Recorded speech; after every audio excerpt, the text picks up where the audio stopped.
on Sunday against Liverpool, they're obviously going to play Gyökeres, and I think Madueke's probably going to play in Saka's position. Exactly, yeah. But do you think he'll play him on the left or Trossard or Martinelli? Do you think Trossard will come in? Martinelli didn't even get on the other day. No, that's what I'm saying, but do you think he'll play Eze there, or do you think Trossard or Martinelli on that Sunday? Because it's a big game. I'd probably like him to. I'd like him to start him. Yeah. Throw him in, because we have to go there to win. Yeah. You know what I mean?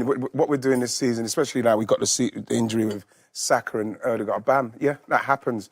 But we've got the squad is deep enough now. We've got to still go there. Yeah. With Madueke, hopefully Eze comes in, Gyökeres, and we've got to go there to win. Yeah, but you don't have to win, right? You don't have to win, but you have to have the intention. Remember Scholesy? I remember seeing with Scholesy saying, listen... I agree with Scholesy on this as well. Yeah, but maybe towards later on the season, it's still going to Liverpool, by the way. Still to put a statement out, you know? Roy, I'm not saying we have to go there and win. I'm saying we have to go there with the intention to win. So not like going and playing on the back foot. Go there to try and put Liverpool on. Trossard would be the safe bet, wouldn't it? Like doing a job on that left-hand side. Yeah, He'd play Martinelli, wouldn't it? Would Eze be on the bench? I don't think he'll play Martinelli. Pace? He didn't even come on the other day. I don't think he will. He was really struggled at Old Trafford, didn't he? What do you think about Gyökeres? Like, when I watch him, like, do you think he runs the chance? There's a few times I think he's in them wide areas and he's crossing, but he needs to be more central, do you not think? Just some. I mean, he's a bit clumsy. He's a bit awkward at times. I quite like him. He's so strong. I think he's got a body on him. You know what? But you want him central, don't you? I actually liked him at Old Trafford. A lot of people said he was really poor. There were things that I saw, because I thought De Ligt had a brilliant game. I thought he looked like he. You know what as well, Roy? You know what happened with him as well is that because when's the last time Arsenal actually played with a proper number 9? Yeah. You know what I mean? So I watched him against United make runs. I watched him to some of the runs he's making against Leeds. But it's obviously during training they've said when he does that, do it. Because even when he scored his goal where he ran, Calafiori didn't even look. He just put it in, and that didn't happen at United. So I think, Jill, what happens is that once they get used to his kind of what he's going to do, then hopefully people will start. He's not silky, is he? I think he's one of these ones where we'll constantly talk about probably things he doesn't do. Yeah. But he'll end up scoring you lots of goals. Yeah. I think so. He's that old-fashioned striker. The way he runs, it's not pretty to look at. Yeah. But come the end of the season, I bet you go, listen, he's got us 20 goals, lads. Even the goal, Roy, he scored, it was like it was... Unorthodox. No, but it was like really... Yeah. It was like, you're a striker. It's like sifting wood, isn't he? Yeah. He's like an old-fashioned striker. But I'm a little bit like...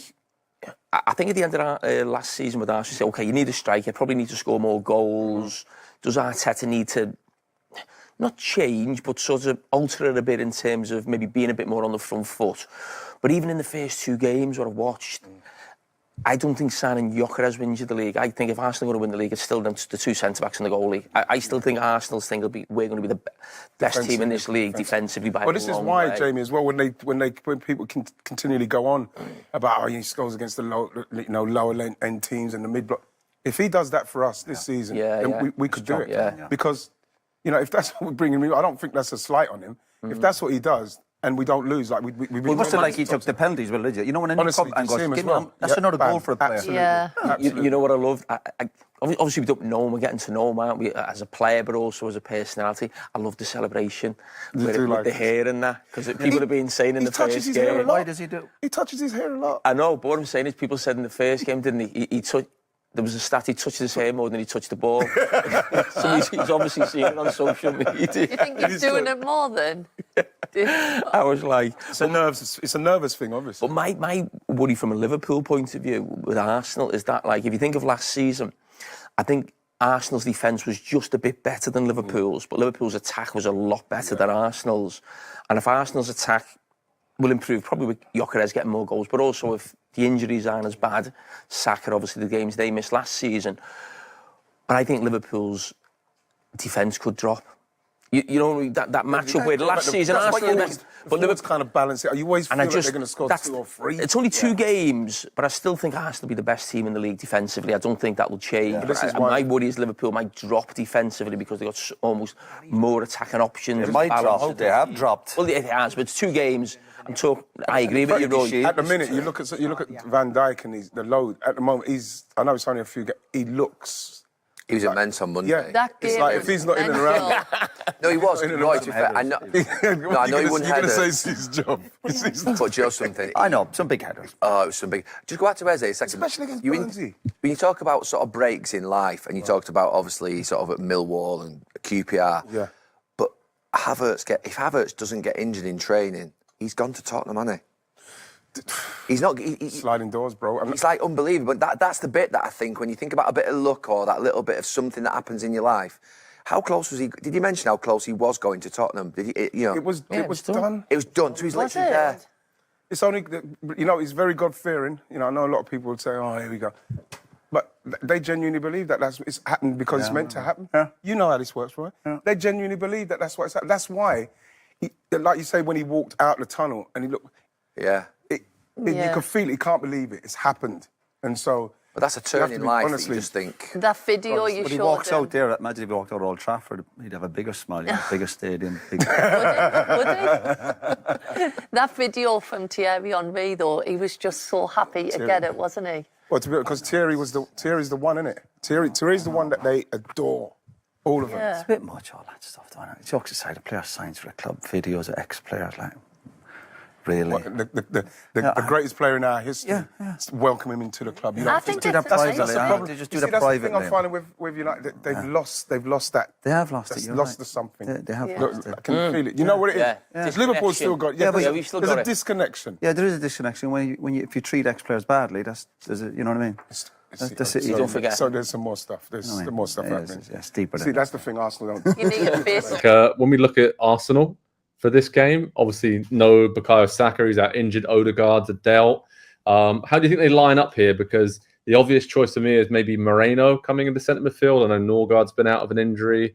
Winieri came in against Leeds and did really well, but might be a big game to start him in here. And Arteta might go for a slightly more defensive approach, it feels like, in a game of this magnitude this early in the season. But then you've got Eze, right, who's ready to roll. Do you start him in the left wing spot right away, or do you have Martinelli there for more defensive cover with Salah on that side? And then Madueke probably starts on the right for Saka, right? There's so many options now for Arsenal, not to mention Gyökeres looking the part against Leeds. So I feel like even with these injuries for Arsenal, you've got to feel pretty happy going to Anfield in this shape. You do. I would start by saying, people will say, oh, they're this close. I want to circle the fixture. Arsenal are that close, this game, this 90 minutes from me being like they're the team. They are the favorite. This is theirs to lose. That's how much I like what they've done and the glimpses I've seen of their progression. That said, I'll believe it from an Arteta team when I see it. There's a prove it, and this is a huge prove it going to Anfield.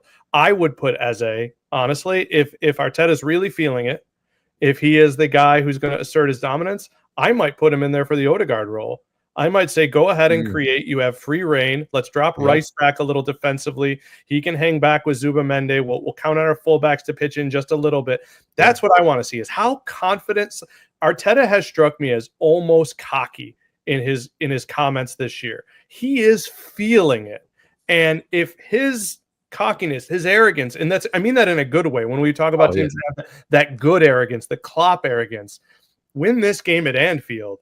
And I think the way he talks starts to feel like a little bit less bravado and a little bit more belief. And that's what I want to see is the belief and the confidence there. Are the actions matching up with the words? And I hate to say this because of Andy's feelings for them, but they are literally, to me, a convincing win in the Premier League away like this from being, all right, your move, Arsenal. Yeah, Arsenal, Andy, I mean, they have done great business. Everybody really at the top end of the league has done really good business this summer. But them in particular, you look, even with these injuries and potential players missing out, and the strength of the squad is there to see. But it is that the defensive side of the game that they've leaned on heavily in recent years, and they've got better. I mean, we've seen the stats about away to the big boys, how they've improved massively under Arteta.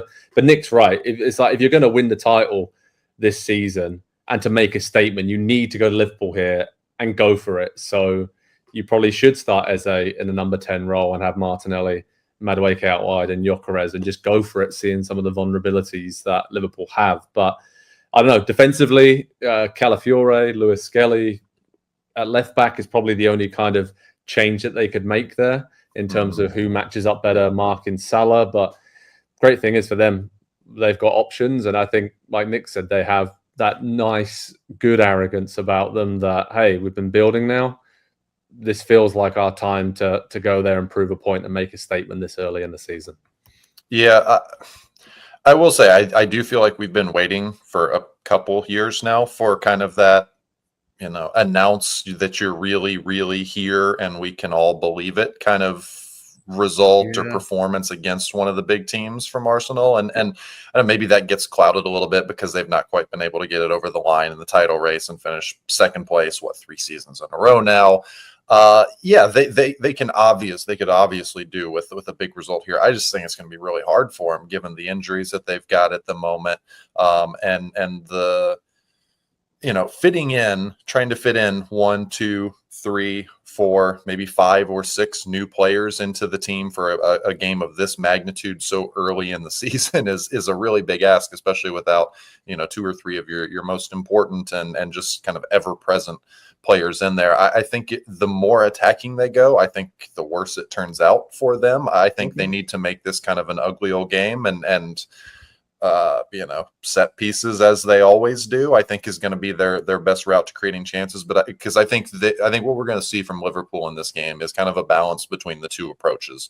The kind of high intensity, open, very fast paced play with a little bit more of the control from Liverpool. And I think that's going to put Arsenal under just kind of constant pressure in this game. And it's going to be counterattacks and set pieces. So I think at left back, they probably should stick with Calafiori, just for the defensive solidity.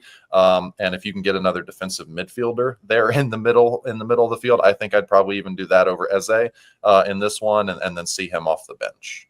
Yeah, that's smart. And you're probably right. I think Arteta's default mode in these games, when you think about the big games against City and others in recent years, has been to be a bit more conservative and defensive. But Nick's right. As a neutral, I'd love to see him go for it. And I think they probably can still do that in the second half if it's level, 30 minutes to go, bring on Eze and take some risks with some of the great young talent they have. Nick, what's your score prediction for this one, mate? So yeah, I'm gonna go for a 1-1 draw, and the reason is, and you guys triggered this thought for me, I think it's going to take people some time to get used to the way Calafiori is kind of coming in to the midfield as much as he is with Stones. The way Stones does, the way that we've seen other teams of his ilk do it. And I think it's a new wrinkle. And I think it's going to take some teams some time to figure that out. So I would pick both teams to score. Salah can't stay cold for this long. Although I think he has a goal and an assist. He hasn't quite finished where he's at. I go 1-1. If you want to go 2-2, go 2-2. But I think both teams need to go into the break on a positive. And I think either team would take a decent performance and a draw as a positive from this. Andy, what are you going with? I'm going to go 1-0 Liverpool. I do think that Arsenal will make it close and tight, but I think Liverpool are going to have a ton of chances. Maybe just struggle to put them away a little bit because Arsenal do defend incredibly well, and they defend with 11 players at all times. So it will not be easy for Liverpool. I just think they're going to have so much of the ball, and they're going to spend so much time in Arsenal's half of the field that at some point, to Nick's point, probably Salah, the ball finds its way in. I'm going to go for a different result than both you guys have. I'm going to 2-1 to Arsenal. I think this is the moment where they step up. I think I love what they've done in the transfer market. You're right, defensively so solid. And I think just seeing some of the vulnerabilities out wide that Liverpool have defensively, the fact that Arsenal seem to have figured out how to use Gyökeres a little bit better as well over the last week or so. And they have Eze and Madueke just there and waiting on the counter attack and transitions. I think this matches up really well for them. And obviously, if they had Saka, it would be great too. But the fact that they don't have Saka, and I'm still very confident about Arsenal going there and getting at least a point, shows how far they've come in terms of their recruitment. And I think this is the time, and this is the game when they get a big statement win before the international break. So head over to Pro Soccer Talk. Morning. Morning, guys. Morning.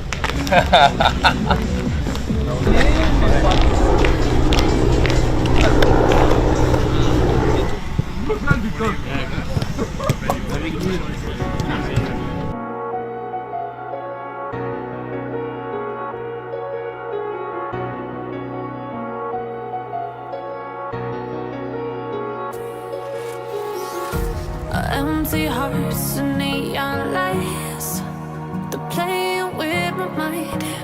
Gotta get out of here tonight. Oh, I wanna run off and fly. And I'll tell myself it's fine to be alone,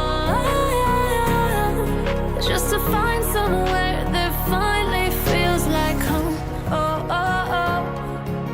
I hate all this overthinking. Oh, oh, oh. So yes, here's the inside training of our boys as they prepare adequately to face the defending champions Liverpool. And as you can see, each and every one is back to the training field, as some were left behind due to their setbacks or perhaps their injury. Martin Odegaard, Saka, and a few more were left as the boys are stepping up greatly in the inside training.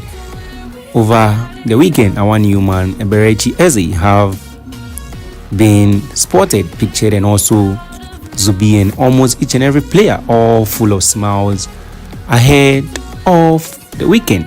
Fellow Ghanaians, do you think Gyökeres Eze will have his debut? Let me know your thoughts in the comments below. Subscribe and be here for more updates. Get me out of broken hearts and starting fights, turning truth to lies. Gotta get up, stop wasting time.